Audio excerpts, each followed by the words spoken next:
For this adventure, I'll be roaming the streets of Malaga, Spain in search of all kinds of interesting history.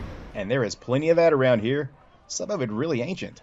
And yeah, there's guaranteed to be some food too, so feel free to tag along. Yes, of course there'll be food along the way.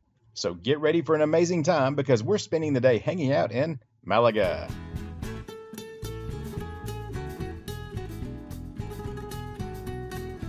It's always good to start things off with a little breakfast, and this potato omelet really hit the spot. Now, it's time to get out there and roam the streets. One of the first sights I encountered was the Cathedral of Malaga. It is often referred to as La Manquita, which means the one-armed lady. Notice how that one tower is incomplete? Yep, that's how it got that nickname.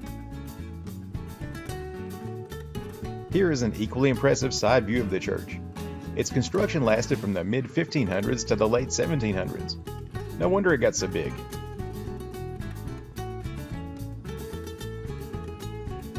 Search nearby and you may find the ruins of a Roman theater. This thing was installed by the Empire of Augustus during the 1st century. Now take a look up on the hill behind it. That is the fortress known as the Alcazaba. It was built by the Moors beginning in the 10th century.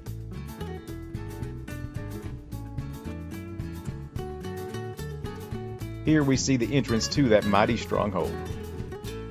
Now, I'm devoting an entire video to the exploration of the Alcazaba, along with Castle Gibralfaro, which is even further up the hill, with some really amazing views along the way. From up top you can see Plaza del Toro, the cruise port, and, well, basically all of Malaga. These two sites will easily take up most of your day, so like I said, I'm working on a whole nother video that showcases just these two fortifications alone. Adventuring does really work up an appetite. One of the local favorites here is vinegar-soaked anchovies, of course with a side of olives, bread, and a glass of wine too. Hey, speaking of food, Mercado Central is something you really need to see. Let's take a quick walk through this massive marketplace and look at some of the local goods they have to offer.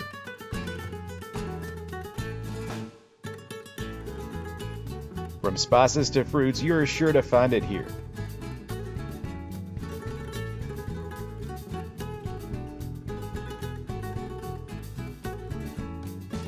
This place even has a butcher on duty, with a variety of meats to choose from, some already baked.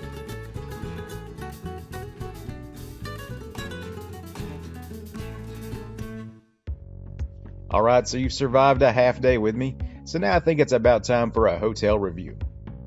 Alright, so this is Eurostars Astoria in Malaga, Spain. Let's take a look around.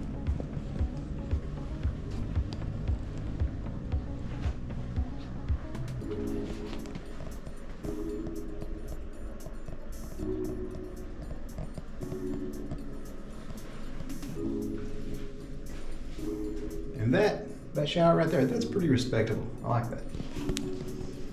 Now the sun is coming in pretty bright, so I might have to try to film this later on, or maybe in the early morning at some point to show you. Let's take a look out these windows and see what this looks like out here.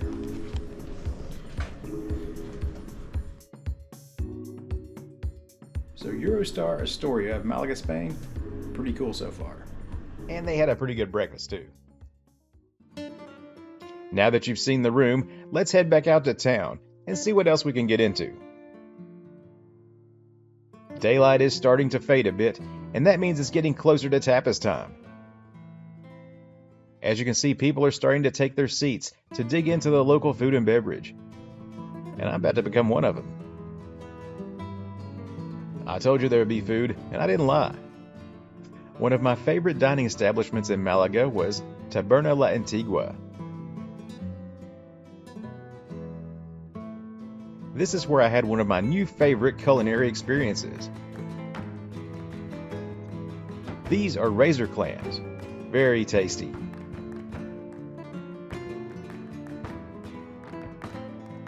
But why stop there?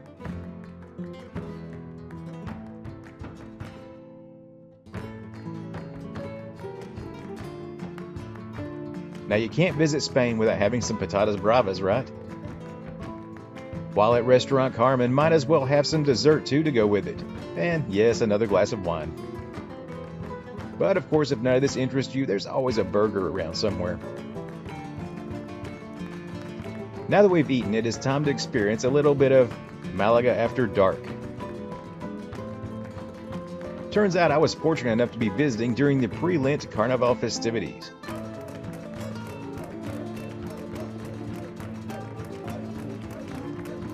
Now, if you're in need of a sugar rush, you're in luck. You'll find this area to be packed with all kinds of sweet treats.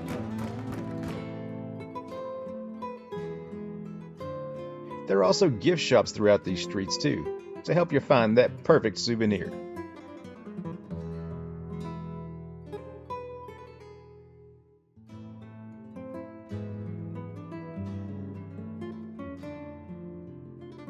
One thing is for certain, no matter which direction you stroll, you are sure to find a pleasant vibe all around. Now, it may be dark out there, but there is still plenty to do. I found Malaga's Archaeology Museum to be open late, and you know I'm not going to miss the chance to check out some ancient history while here. Settlement in the Andalusia region of Spain goes way back. I'm talking thousands of years back. And in here they have the artifacts on display to prove it.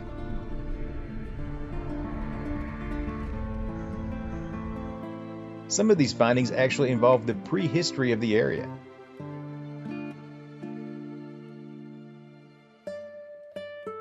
In the 700s BC, the Phoenicians would come along. That was soon followed with appearances by Greek forces too. This land would then be taken by Carthaginians. Well, 100 or so years later.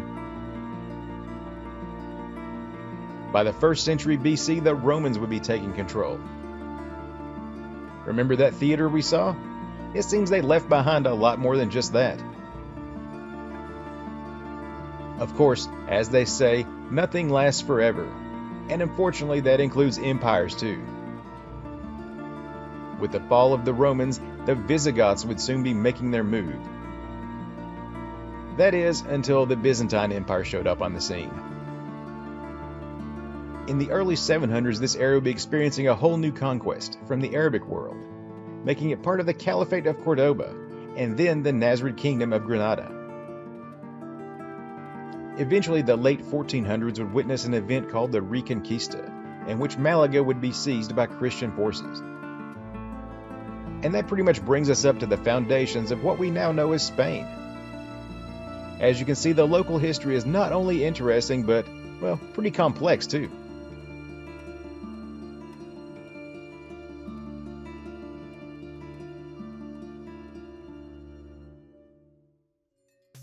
I had an amazing time exploring the fascinating streets of Malaga, while taking in its architecture, a bit of food, and of course all that history along the way. But the coolest part is that it's a great place to base yourself for day trips to many other exciting locations. And I did just that. Those videos will be on the way shortly, so hit that subscribe button, and I'll be seeing you soon with another interesting tale.